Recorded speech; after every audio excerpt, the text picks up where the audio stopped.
Our sign language interpreter tonight is Damon Evans. Let's begin here in Nairobi. And the Senate Special Committee investigating the proposed removal of Waiguru as Kirinyaga governor has started its hearings today, with the governor coming face to face with her accusers, the County Assembly of Kirinyaga. Waiguru is facing charges of corruption, misappropriation of funds and abuse of office, which she has dismissed as malicious and meant to subvert the will of the people of Kirinyaga.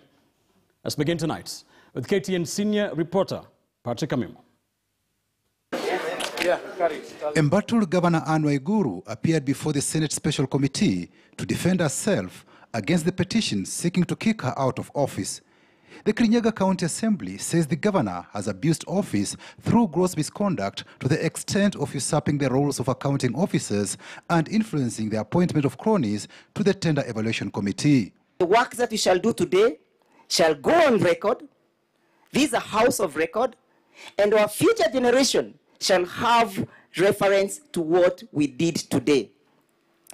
History will judge us whether we did the correct thing to protect the Republic from flagrant fraud and flagrant theft of national resources.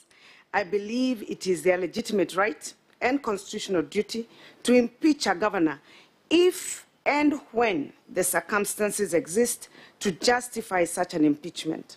However, it must be recognized that the removal of an elected official is a solemn responsibility, as it overturns the democratic choice of the voters.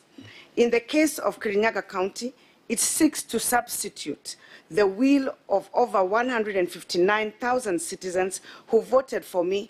Waiguru is accused of failing to deliver the annual State of the County address since she was elected into office, undermining the authority of the County Assembly, violation of the Public Procurement and Asset Disposal Act 2015 and Public Finance and Management Act 2012 through interference in the tendering process involving multi-million shillings. Are you aware, Bwana Kinyua, that in the 2 trips that the governor did not travel, her responsibility is to repay the money back to the county? I'm aware.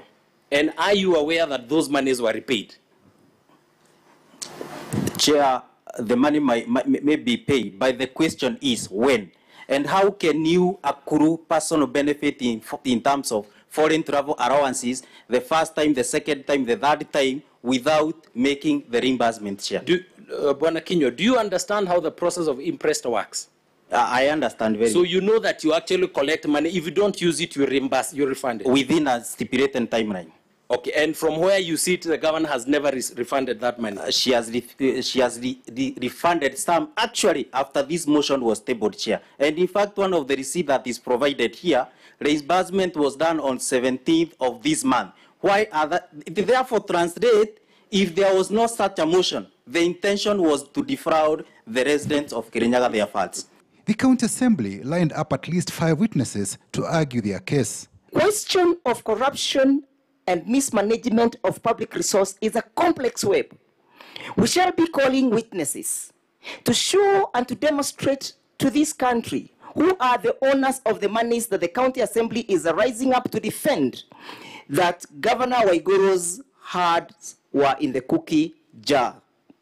We have witnesses to testify that besides Governor Waiguru not sitting in any of the procurement committee, her hands were present.